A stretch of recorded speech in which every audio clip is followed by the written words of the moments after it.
Good morning. आज हम लोग समझेंगे कि एलसीएम और एचसीएफ पर आधारित जो सवाल है वो प्री में कैसा बनता है और फिर मेंस में कैसा बनता है। लैंग्वेज पर आधारित कैसा होता है और बिना लैंग्वेज का कैसा होता है। तो अभी जो आप देख रहे हैं वो बिना लैंग्वेज का है और वो कुछ इस तरह से है कि वह कम से कम या न्यूनतम वह संख्या कौन सी है जो 7 से पूर्णतः विभक्त हो जाती है, लेकिन जब हम उसे 6, 9, 15 और 18 से प्रत्येक से विभक्त करते हैं यानी काटते हैं तो हर बार 4 शेष बचती है, वह संख्या बताइए। अब इसी को लैंग्वेज में जब उसको कहना होगा तो कहेगा कि एक माली को मैंने कहा कि तुम समान संख्या में एक लाइन में पेड़ लगाना। जब वह 6, 9, 15, 18 पेड़ लगाता है तो हर बार 4 शेष पेड़ बच जाता है, लेकिन जब वह 7 पेड़ लगाता है एक लाइन में तो एक भी पेड़ नहीं बचते हैं। ये रहा लैंग्वेज। अब प्री का सवाल कैसे बनेगा और फिर मेंस का पेपर कैसे बनेगा, इस बात पर एकदम ध्यान से समझ लीजिएगा, क्योंकि ये बात आपको जानना बेहद जरूरी है, नहीं तो फंसेंगे आप। एग्जाम में कैसे बनाना है अभी बता दे रहा हूं और फिर आपको जब डिटेल में बताऊंगा तब उस समय बताऊंगा कि सवाल मेंस में वो कैसे करेगा, उस जगह पे बताऊंगा। फिलहाल एग्जाम में प्री में कैसे बनाना है ये समझिएगा।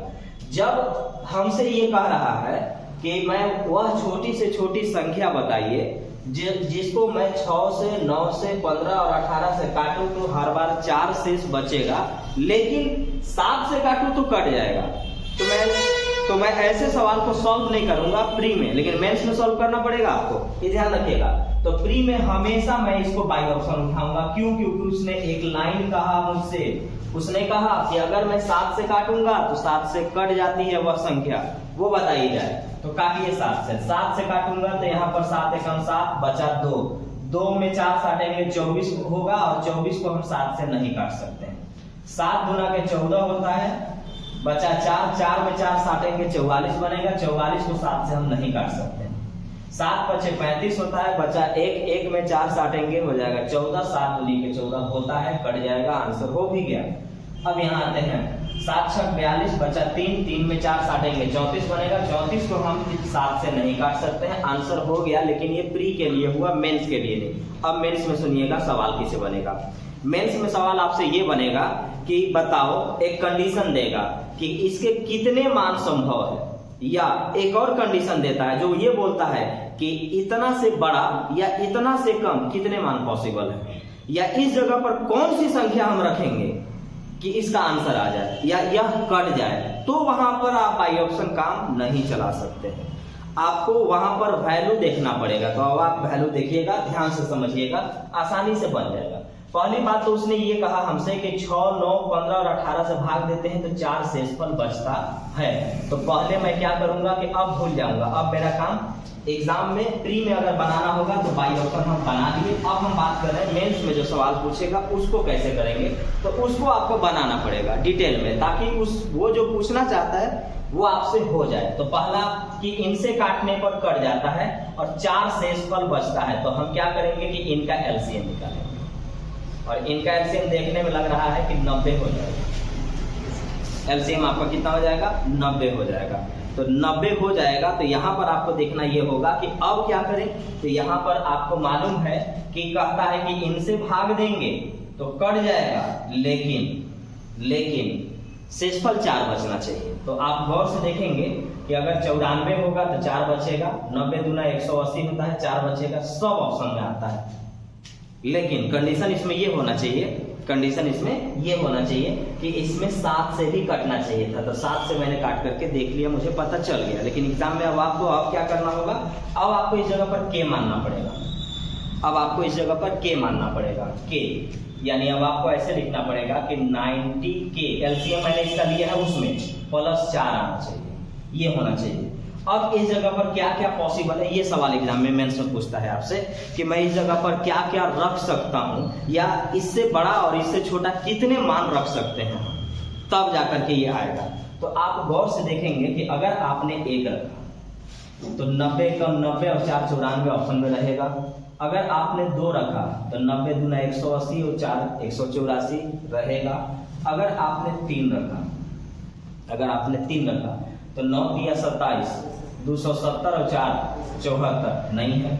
अगर आपने 4 रखा अगर आपने 4 रखा तो 9 चौका 36 यानी 360 और 4 64 364 है। अब क्या करना पड़ता है इसको बेसिक से बनाने में कि इस जगह पर जो हम के माने हुए होते हैं उसमें हमें के माने हुए होते हैं तो उस जगह पर हमें ऐसे अपना मन से गुना करते जाना होगा और ये देखना होगा कि आता किस में है।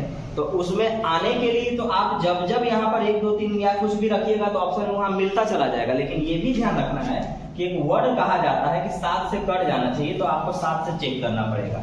तो बेसिक से हम इसलिए नहीं बनाएंगे कि हम यहाँ पर मान रखेंगे और भी हम 7 से काट के देखेंगे। हमको एग्जाम में बनाना है तो हम क्या करेंगे कि हम डायरेक्ट 7 से काटेंगे, क्योंकि इसने कहा कि 7 से कट जाती है, तो मेरा जो ऑप्शन 7 से कटी आंसर वो हो गया, बात खत्म। लेकिन हम इसको इसलिए सीख रहे हैं ताकि मेंस का जो पेपर होता है उसमें वो बोलता है कि इससे बड़ा या इससे छोटा कौन मान संभव है, ऐसे बोलता है। तो अब बताइएगा कि यहाँ पर जब मैंने रखा तो यहाँ पर तो हम रखे तो काट करके हमने देख लिया, तो जब काट करके देख लिया तो ये रहा 4। तो अब आपसे सवाल बोला जाएगा, पूछेगा आपसे कि क्या इसके मान 4 से कम भी संभव है, तो आपका लिखना होगा नहीं।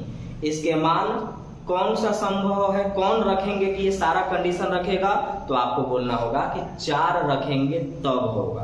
तो ये सारा का सारा कंसेप्ट जब मैं आगे आपको मेंस लेवल का सवाल पढ़ाऊंगा तो उस समय फिर मैं एक और वीडियो आपको बना दूंगा जिसमें उस समय बताऊंगा कि देखिए कैसे करके आपसे पूछ लिया। तो इसलिए आप ध्यान रखिएगा कि आपसे यहाँ पर पूछेगा कि निम्नलिखित में से किसे रखने पर यह पूर्णतः विभक्त हो जाती है। इनसे काटेंगे तो 4 बचेगी और 7 से काटेंगे तो पूर्णतः विभक्त। तो फिर आपको उस समय क्या करना होगा, बताना होगा कि 4 रखिएगा तो इन सब से काटने पर 4 शेषफल बचेगा और 7 से काटिएगा तो पूर्णतः विभक्त होगा। तो ये बात आप जानिएगा तब ना हो पाएगा। तो आप 1 रखे, 2 रखे, 3 रखे, इस सब से नहीं हुआ, आप 4 रखे तो हुआ। तो आपका आंसर होगा मेंस के पेपर में कि अगर इस जगह पर हम 4 रखें, जैसे ऑप्शन में देगा कि निम्नलिखित में से किसे रखने पर यह संभव है, ऑप्शन में रहेगा 1 2 3 4, तो हम वहां बोलेंगे कि 4 रखेंगे तो संभव है, क्योंकि 4 रखेंगे तो आएगा 364 और 364 जब आएगा तो इनसे काटेंगे तो 4 शेषफल बचेगा, लेकिन इससे काटेंगे तो यह पूर्णतः विभक्त हो जाएगा। तो फिलहाल प्री लेवल के सवाल में हमेशा बाई ऑप्शन, लेकिन मेंस के सवाल में ये बात आपको जानना पड़ेगा।